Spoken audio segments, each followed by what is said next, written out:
Inside the Birds is back. What's up, everybody? It's Geoff Mosher and Adam Caplan. We are past Tuesday's 53-man roster cutdown. Do you know what that means, Adam Caplan?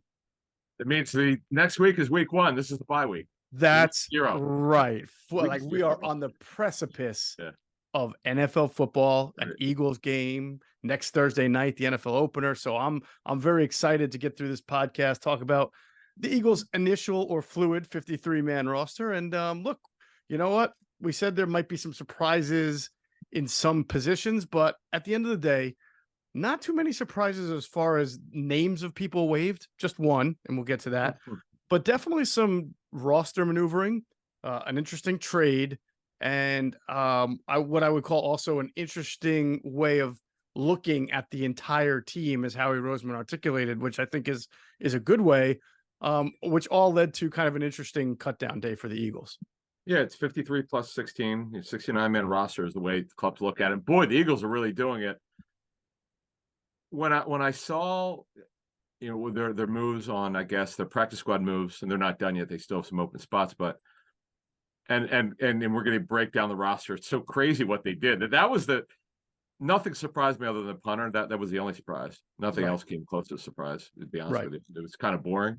But what I thought was so fascinating, you alluded to it, is how light they're going at certain positions, which I've not seen them do before. I get it. Obviously, we're still early here. Plus, they have closer to game day, and that's Saturday for the New England game. Obviously, they're going to make sure these spots are filled, but just kind of weird to see.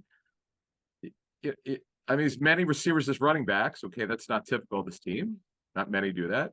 Right. To not have a punter in the 53, I get that. I mean, we know they're going to have one for the game. It's just kind of funny. And 70 tackled 7 corners. Like the personnel guys from other teams would tell us, like, what are they doing? I'm like, well, look, they don't like cutting their own player. Their own draftees. We get that. And certain positions they put a premium on, do tackle like crazy. Yeah, so what if they're 2 of these guys are not going to play? Sometimes they might have 3 of these guys inactive, but they look at it differently. Yeah, you almost have to look at it like a flip or a reversal. For example, it's very easy on the surface to say, boy, it's really silly to only have 3 inside linebackers and 7 defensive tackles when you're only going to probably keep or play 4 to 5 defensive tackles on game day. The Eagles know that. Howie Roseman knows that. The reality is there may be some, because of the rules that have changed for the practice squad, and I wrote about this on InsideTheBirds.com, right? You've got better eligibility because you can have veterans on your practice squad. You have a bigger practice squad than you did prior to COVID, right? And then you have the ability to elevate now 3 players a game, and you have 3 weeks of that. Because of that, you're going to find a lot of teams, and I think the Eagles will be one team.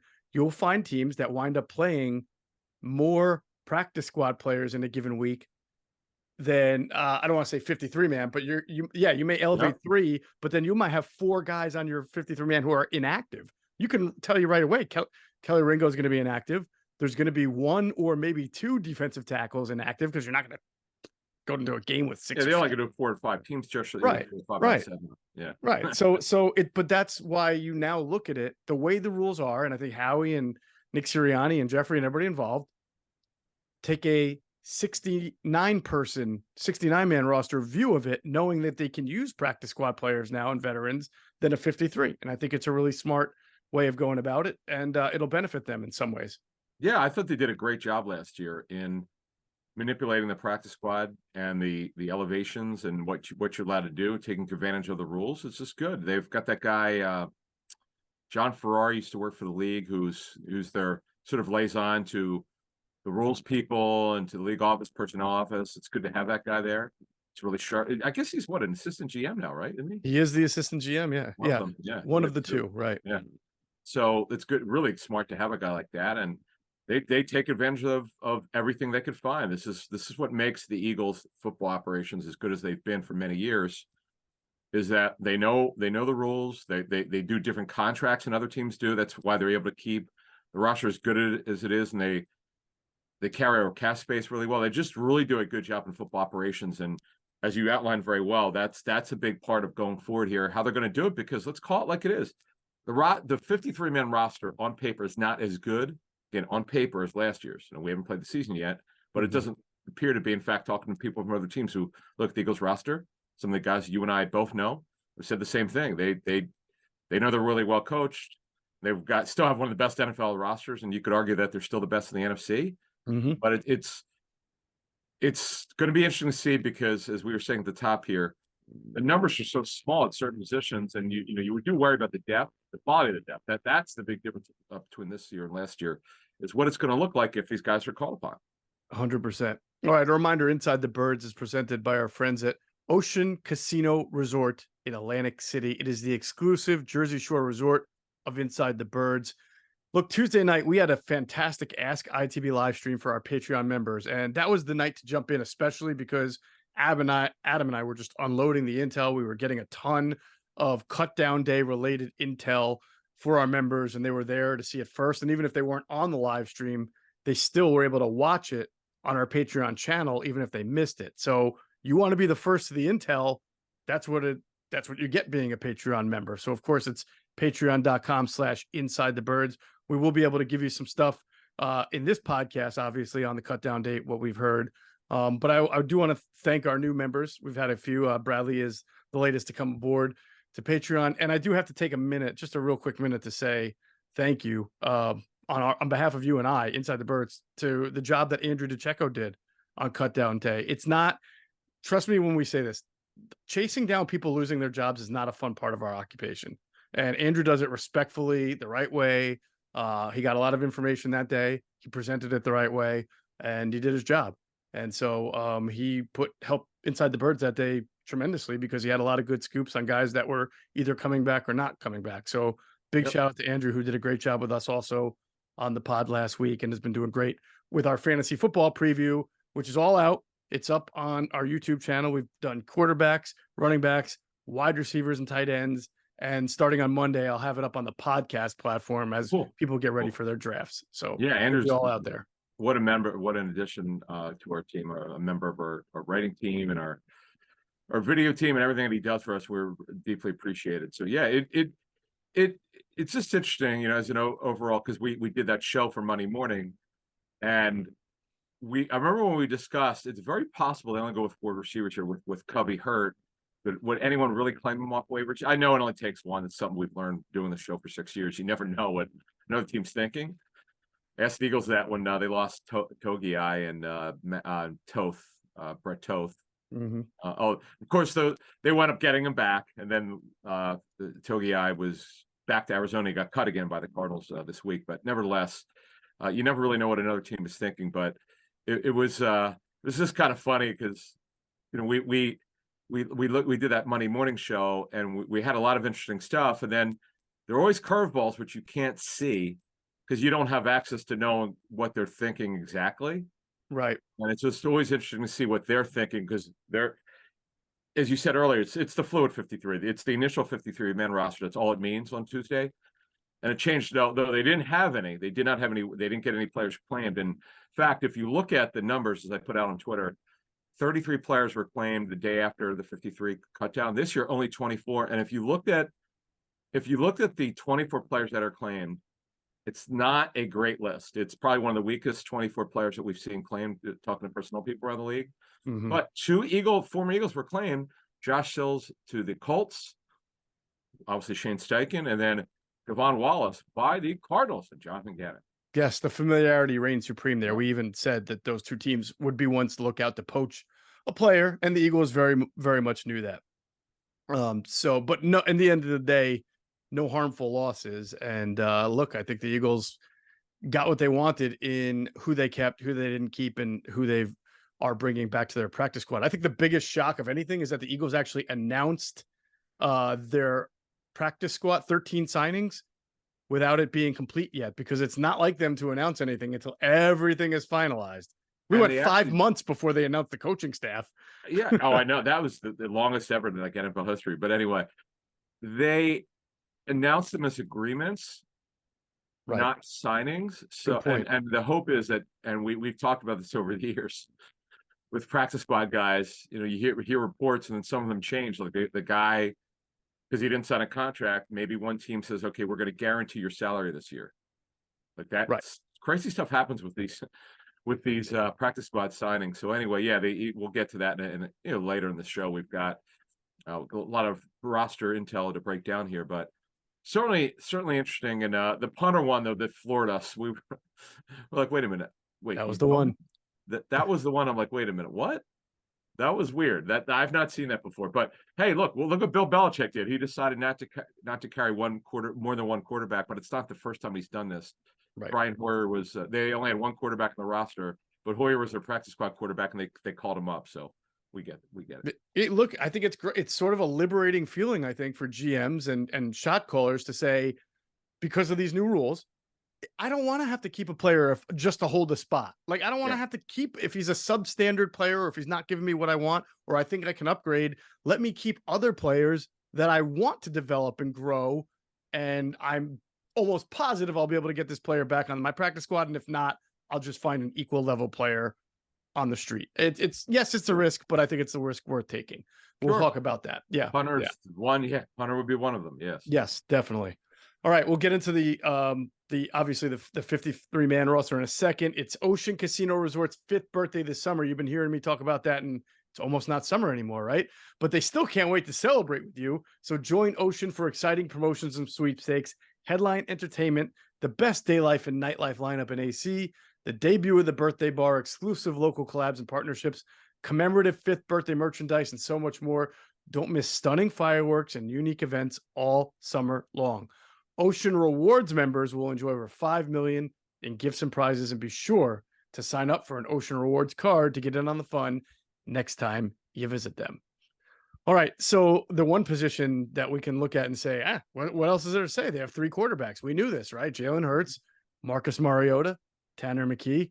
That is your pecking order. Obviously they forced Tanner McKee. He made the decision for them. He was not going to get waived. That's a coaching term. Players play themselves on and off the roster. I've heard that from coaches for 2 decades. Now, they're always this year. I don't know if there were any real super tough decisions on it. Like when we get the corner, we'll explain kind of what we think their thought process was. But more often than not, it's because teams get access to the Eagles preseason tape. And you mentioned McKee. He's quarterback. After what he showed, how in the heck you couldn't justify cutting him. You just couldn't. Nope, not at all. And it's, I know he's a little different than Mariota and Hurts in terms of his style of play, but being able to make good throws is being able to make good throws, and that's what you see.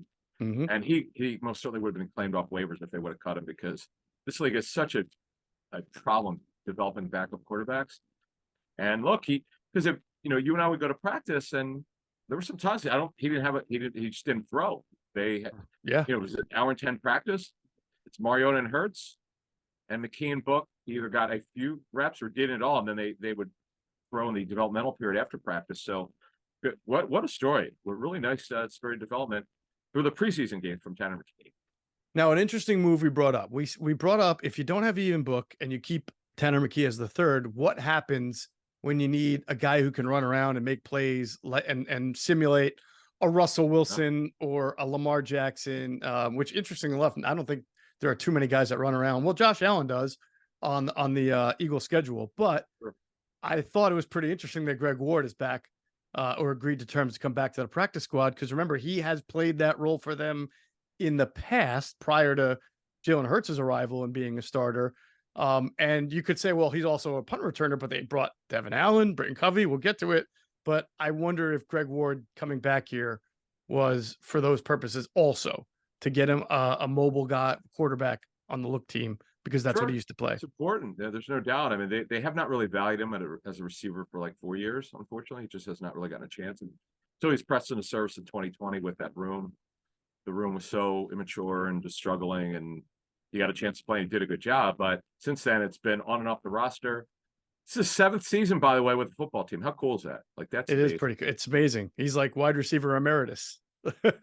Has he been with another team ever? Didn't he go to, no, he went to the what was the league that formed a couple of years ago and then got defunct real quick? Oh, not the XFL, the AFL or something. Yeah, that's it. Yeah. Yeah. Didn't he play in that? Yeah. I thought he might have. Yeah.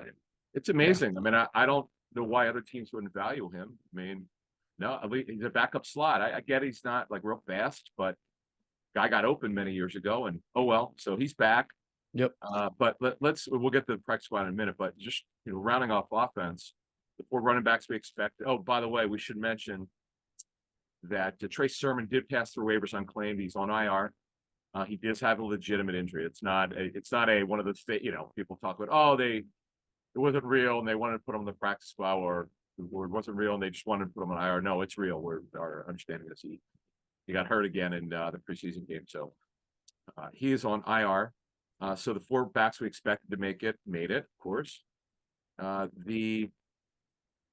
Did Trey? I'm sorry, because my memory is jogged right now. Did Sermon? He's got this injury, right? But did he wind up anywhere anyway, or no?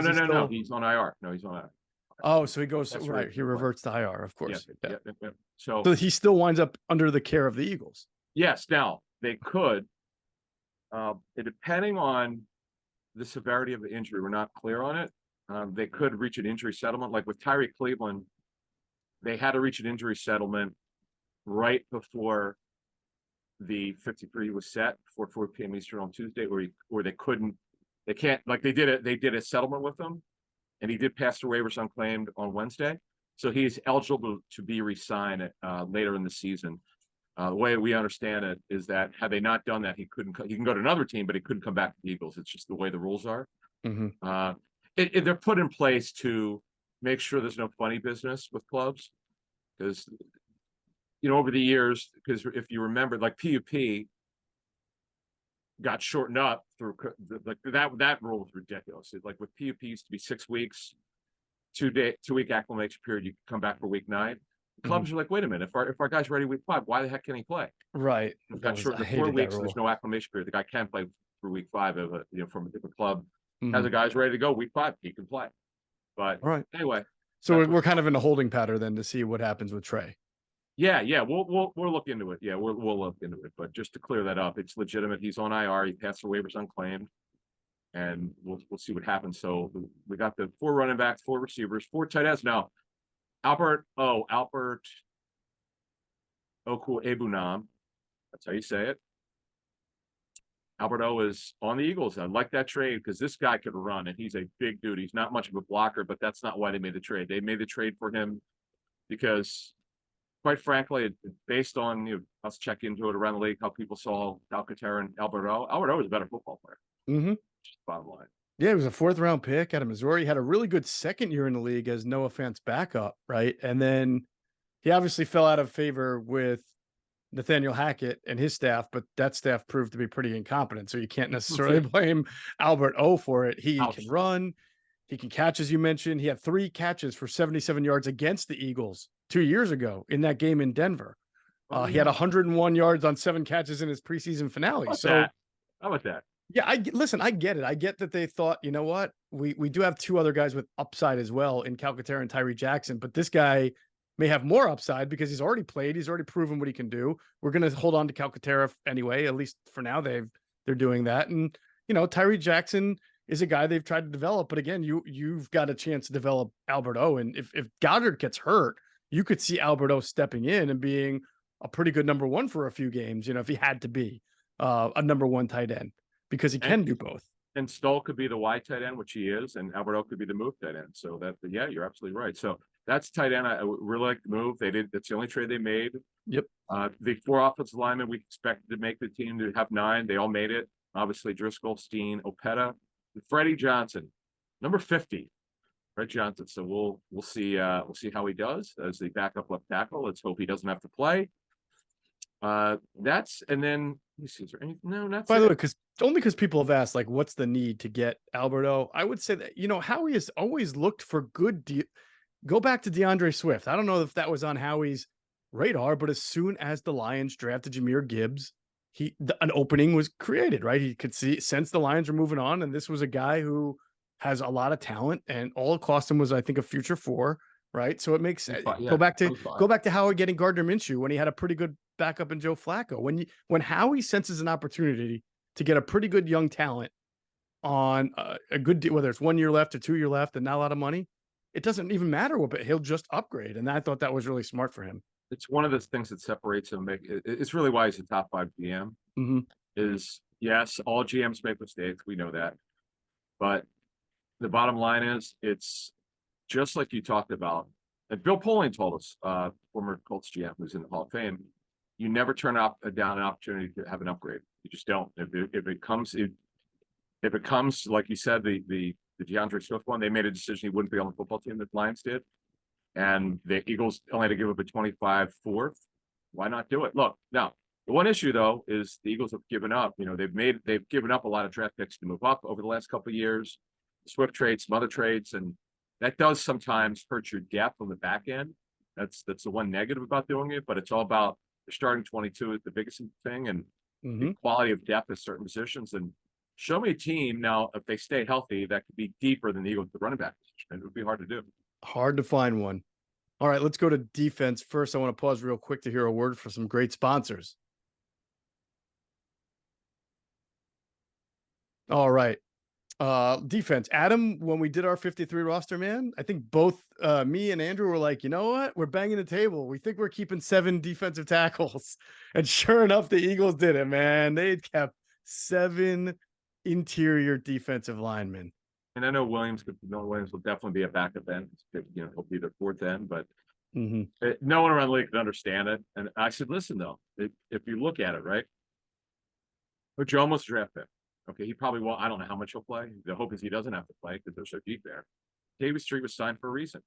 We all had him on the list. We all had him on the team. I mean, I know it looks like an overglow of numbers, but the guy's a 3 technique, and he also, because they'll play some 43. We know they're a 34 front, but they will play some 43.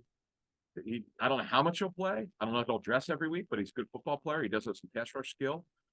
We'd said a month and a half ago, look for Tuipulotu to make it. Yeah. He's healthy to be the backup nose. He should do that. That'll be interesting to see, because we know Jalen Carter played some nose in training camp. And we mentioned Milt Williams, obviously, Fletcher Cox, obviously, and Jordan Davis. So there's your 7. But it's like Ojomo was the one for me. It's like, okay, well, so let's say Cox retires after the season, right?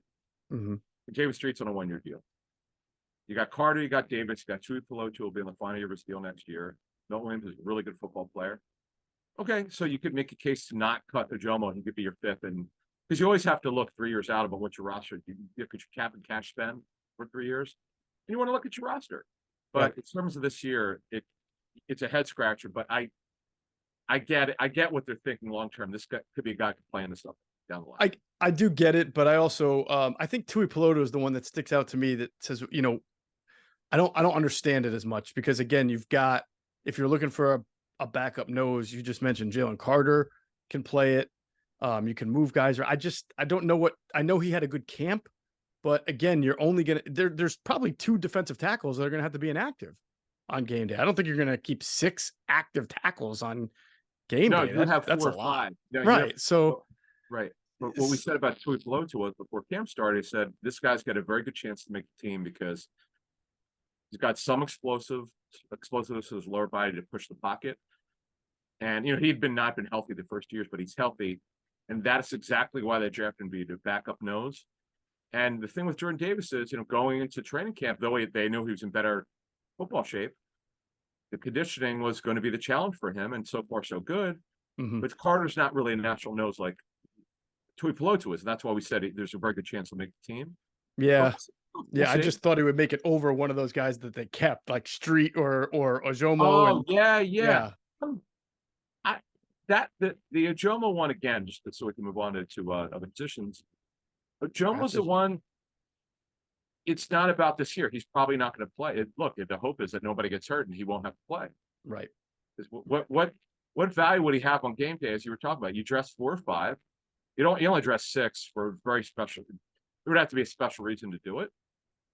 But other than that, I mean, if you're playing the 85 Bears with Walter Payton, yeah, maybe you would dress 6 defensive tackles, but I don't see that happening. Yeah, definitely. All right. So as for defensive end, no surprises. Derek Barnett did stay with the team. We know that the Eagles did talk with teams around the league. You and I know this about Barnett.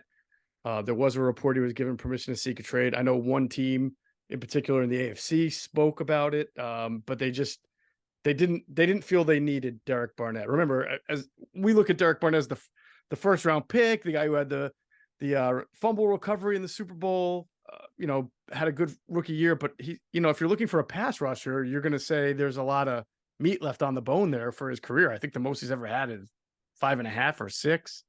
And then another team I spoke to internally discussed the idea because it needed pass rushers of Derek Barnett. And they came to the conclusion, hold on to your hat, folks, that they weren't going to make a move because they felt that he was a little too undisciplined, and also not explosive enough as an edge rusher. So my response was, really undisciplined? Gee, where did you guys come up with that one? Yeah, I know. Did they read the news articles? Yeah. Yeah, Derek Barnett never became a pass rusher. Remember, the big thing that the Eagles said after when they drafted in 17 was, well, more sacks than Reggie White at Tennessee. Yeah.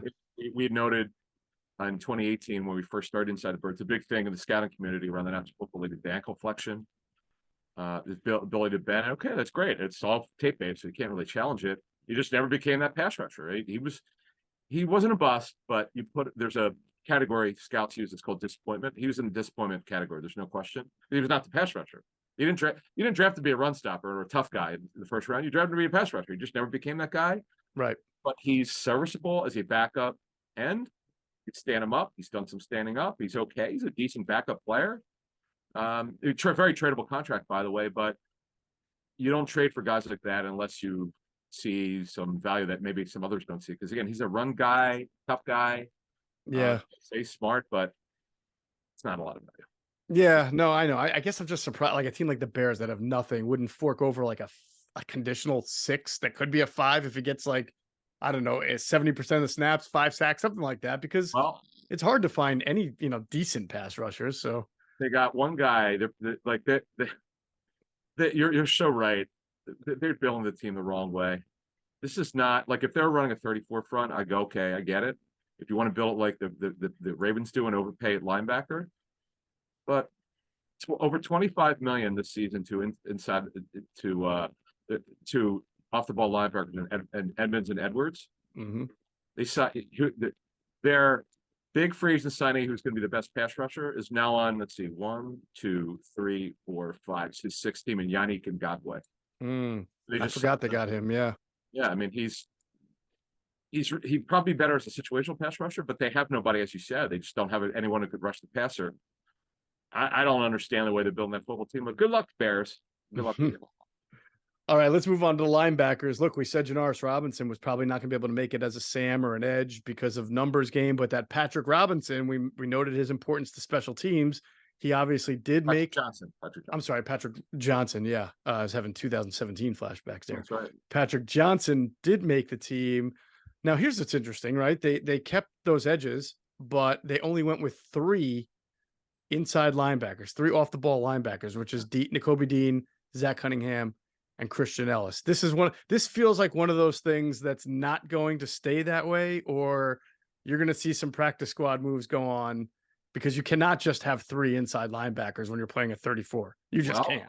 No, you're right. So the guys that Van Sumeren, I don't know that he's ready to play defense. He is a demon on special teams. I know he put up a ton of solo tackles in that game. He had 17 combined, 11 solo, but that's in a preseason game. But shades of Chris McCoy, 2012, I think. Remember Chris McCoy, the outside linebacker? Chris. You mean I think he was the Chip Kelly's first preseason. They had an outside linebacker named Chris McCoy who made like 15 tackles against the Jets. I don't remember. Yeah, in the preseason finale, and then he wound up getting claimed by somebody because of it. Okay, I don't remember. Yeah. Matt McCoy remembers the oh yeah, no. Reach, this is much later. State, wherever he was. Second. Yeah.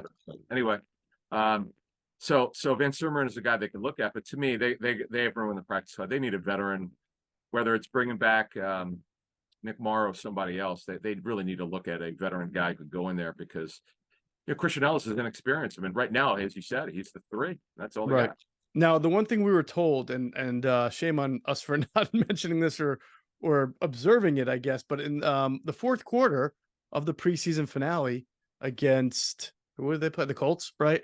Yeah. Apparently, Patrick Johnson took a lot of reps at off-ball linebacker. Okay. So, and we were told that they were comfortable with what they saw there. Remember, they've been doing this with Nolan Smith and Kyron Johnson going back to Oh, OTAs. yeah. They've been taking their athletic stand-up edge rushers and working them a little bit at inside line or off-ball linebacker.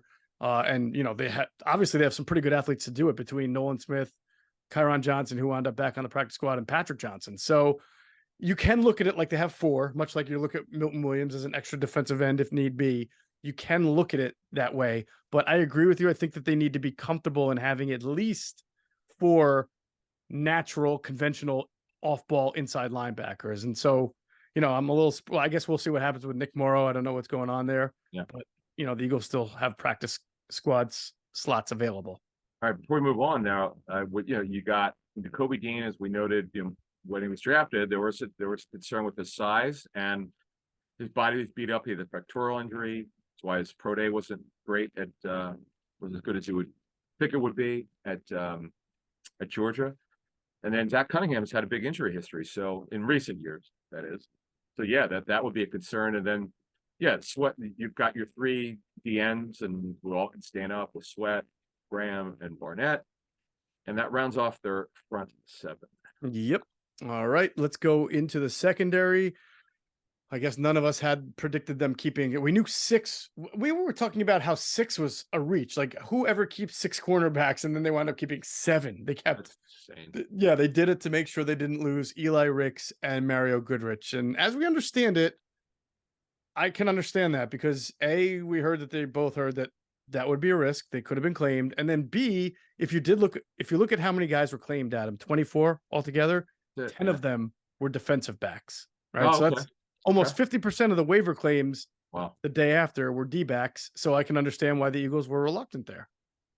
Yeah, and Goodrich right now, more or less, is their backup slot for Maddox with McPherson out for the season. And Ricks, we kind of know right now it's probably going to be obviously Slay, Maddox, Job are your three that definitely dress. The fourth guy, because you've got Ringo. I don't know that he dresses right now. It doesn't. That would surprise me if he dressed. Goodrich is a backup slot, could dress for sure. I mean, he had a minor injury, but I believe he's okay. And then you got Ricks, who definitely opened some eyes in the Colts game, but beauty's in the eye of the beholder. I mean, it's depending on who you speak with around the league, depending on what they think the guy could play at this level.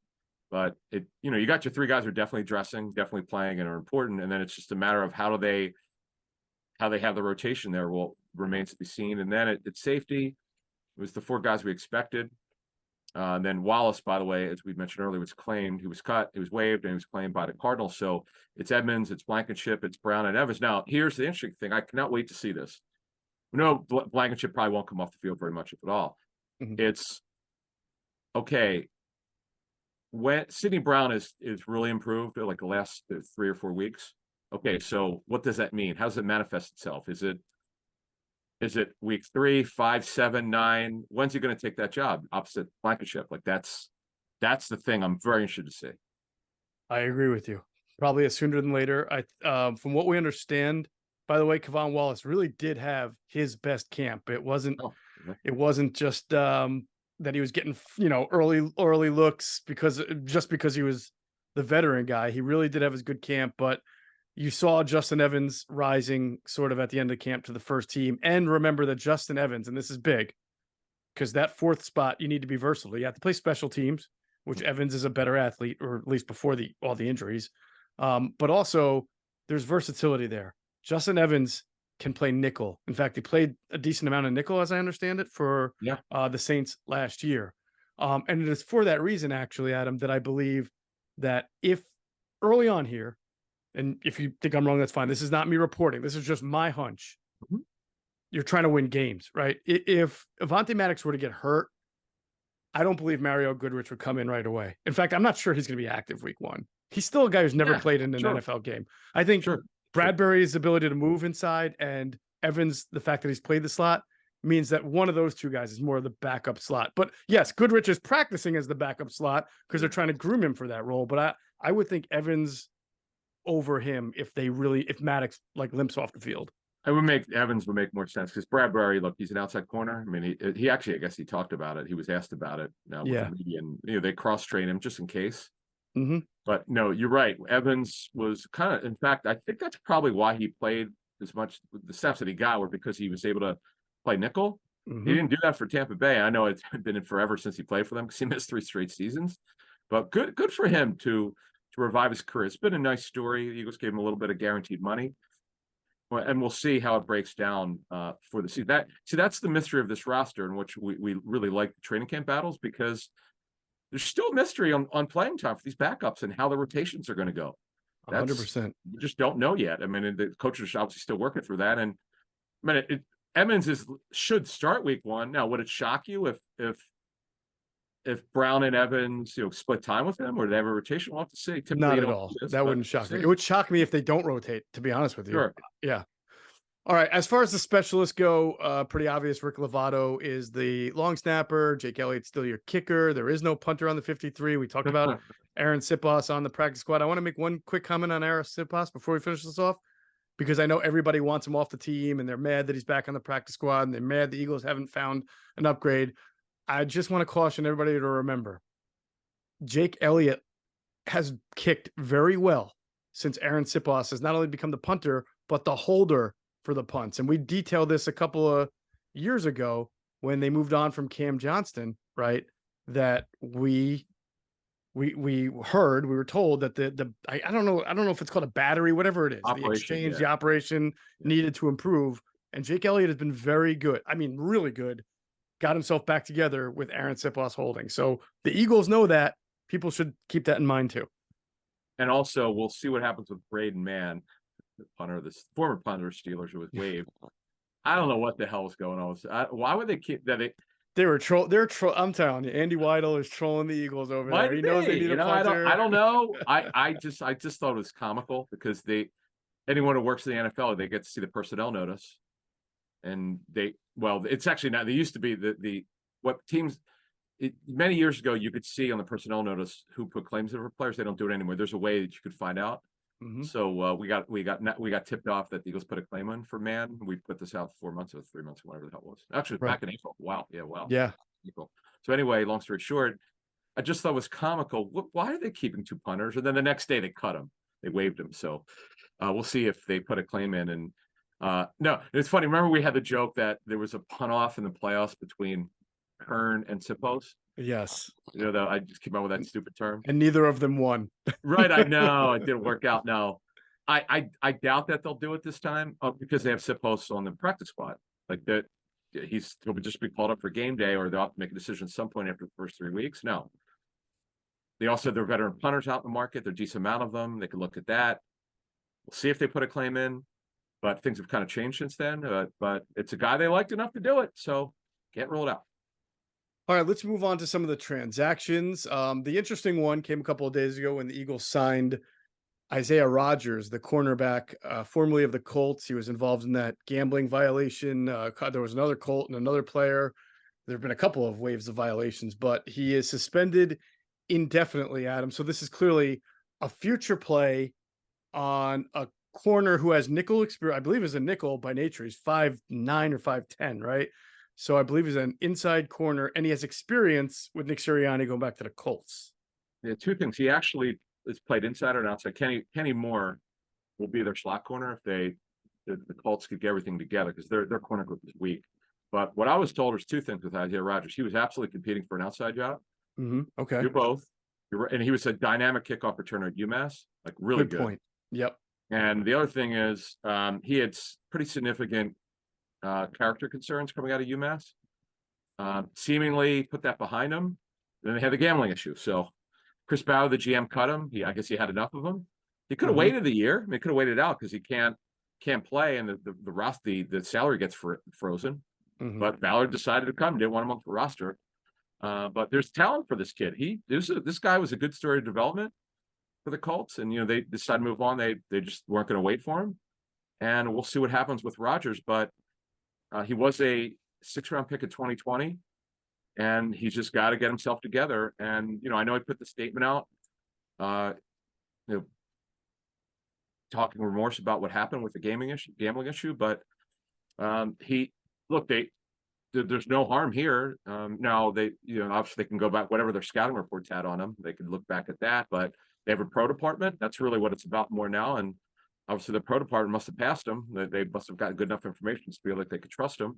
And as you know very well, the Eagles have a pretty good locker room. So and obviously with this situation being that he's out for a season, he's obviously you would think he's going to have his stuff together here, because this could be his last chance.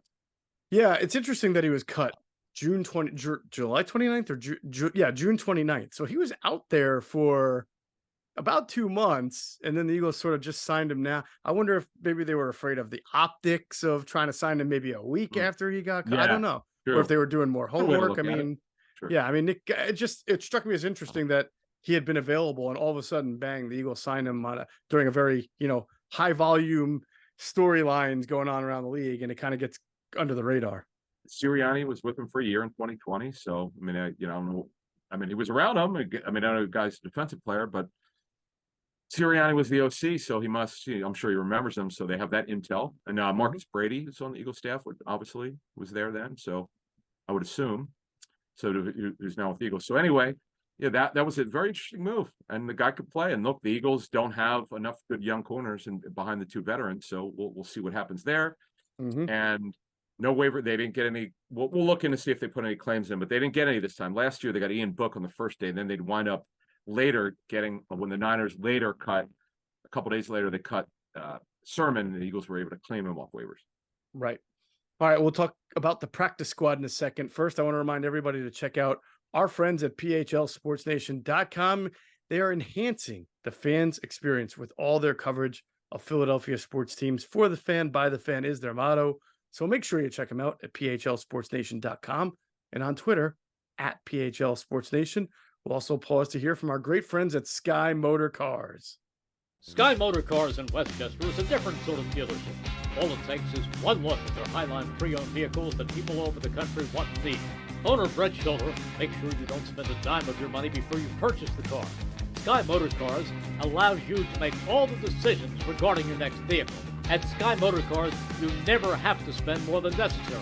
Visit SkyMotorCars.com today or call 610-918-7225. And if you happen to go into Sky Motor Cars in Westchester, PA, make sure you tell them Adam and Geoff sent you. You will get a great deal. If not, just hit them up at SkyMotorCars.com. And it's a great time. Fall is such a good time to buy a car. Weather's great. It's not going to be too hot.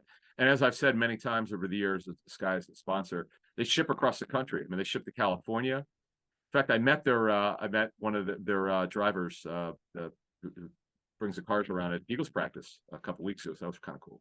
Yeah, definitely. All right. Offense on the practice squad. We already mentioned the three guys who are, have that return ability: Devin Allen, Greg Ward, and Britton Covey. And also a guy that totally not surprising that they tried to bring him back, because he flashed early in camp but fizzled out a little bit, but they want to develop, is the tall physical receiver Joseph Ngata out of Clemson. So I think he deserved to get a further look there on the practice squad. Yeah, Brady Russell, the undrafted tight end, is back, which we were kind of expecting. Matt Russell's his uncle, was on the Eagles personnel staff, and the guy can block a little bit, so we'll see if he could ever get in the 53. Brett Toth back for another round here with the Eagles. I don't know how many it is now on the practice squad. And Julian Good-Jones, who took some snaps at center in the preseason, and also guard, he's back. He was with him in 2020. Sipos is back, as you mentioned. Defensively, Teron Jackson's back again. It's Van Sumeren. We expected that because he was dynamic on special teams off tape from the preseason. Kyron Johnson, Mekhi Garner, we expected him. This one surprised me. I wasn't sure, because we had heard nothing about Tristan McCullum. It's good. Look, they're not going to bring you back unless they felt he did something. So it's good that Tristan McCullum is back. Now, of the guys who have not been re-signed, and yes, they have some spots open. We told you last year, these are never like finished. They turn the practice squad over, and also they typically don't have all 16 signed first day. They're one of the teams that doesn't do that. But the guys who are that have not been signed back are Ian Book, no surprise there, Kennedy Brooks, Tyree Cleveland can't because he's coming back from injury, Jaden Hasselwood, Johnny King, Freddie Swain, the receivers who signed late, Tyree Jackson, Tyrese Robinson on offense. Defensively, And some of these guys, by the way, were just signed for that last preseason game, like Swain. Robert Cooper was, Olave Sagapolu, Caleb Sanders, Marvin Wilson, who's been on and off the Eagles roster the last couple of years. As D tackles, Noah Ellis is hurt. He was waived injured, so he couldn't come back now anyway. Janoris Robinson, by the way, Eagles did not bring back. Tyree Maxwell, who flashed in the preseason game. Yeah, Quentin Bell, who was signed for the just for the preseason game, and Josiah Scott, as of Wednesday night, was still available. So we'll see what happens with him. All right. By the way, the one thing that jumped out at me on the practice squad, Adam, and I think for good reasons, when you look at Van Sumeren, Kyron Johnson, Mekhi Garner, and Tristan McCullum, what stands out to me is these are guys who are getting a lot of play on special teams. I think that the Eagles are keeping that in mind here. I mean, of course, they love to develop these guys and see what they got, Sure. Especially a guy like Mekhi Garner at a position like corner. But in general, those are 4 guys who, if need be, can be called up and make positive impacts on special teams. 2 guys in particular, Van Sumeren and Kyron Johnson, are the 2 fastest special teams players they have, or potentially they have. That's right. That's right on point. You're absolutely right. Gardner's not really explosive like the other 2 guys, but they need to get the special teams coverage, which I know is better in the second half last season, but it's still not up to standard. They need to get that going, and losing the 2 guys for the season is going to be hard. That's going to be a challenge. Definitely. All right. And we heard Nick Sirianni say Nolan Smith still's got the shoulder thing going on. But when he's healthy, he'll play. He worked Wednesday, though. He worked, right? Time. Yep. Yeah, he worked a little bit, so that he's on target to play. I mean, it would be very surprising if he doesn't play. But see, here's the thing, though. We don't know what his role will be on game day. That's the mystery of this team. Like, we got access to training camp, but okay, but we're still not exactly sure how they're going to use him. And as we said earlier, and this is also a cool thing, what's the rotation going to look like? It's one thing for some of these guys to play, but okay, well, then what's the rotation going to be? That the coaches are still working through here, and this is what they call week 0. This is the bye week, as the Eagles are preparing to play against the Patriots. So that game, by the way, will be fascinating. It's the Brady return, obviously. They're going to honor him and the emotion of all that, and then this is Hurts's first game against the Patriots, where this is a defense he's not seen before. It's going to be fascinating. This is not Fangio defense. It's completely different. I know they run a 34, but it's a completely different defense. Brian Flores is going to run in Minnesota, and his disciples do it, but there aren't many of them. And I'm fascinated to see this game. This is going to be a good chess match. Me too. I'm fascinated for Monday's podcast, our next podcast, because I hope we will get to make all of our announcements about programming and additions and things going on with ITB for the upcoming season. Right. Can't guarantee everybody, but we are getting so close that it's got to be sooner or later. So stay tuned for all that is to come with Inside the Birds this football season. That's going to do it for this episode of Inside the Birds, the leading podcast in the Eagles Intel. As always, we thank you for flying with us inside the birds.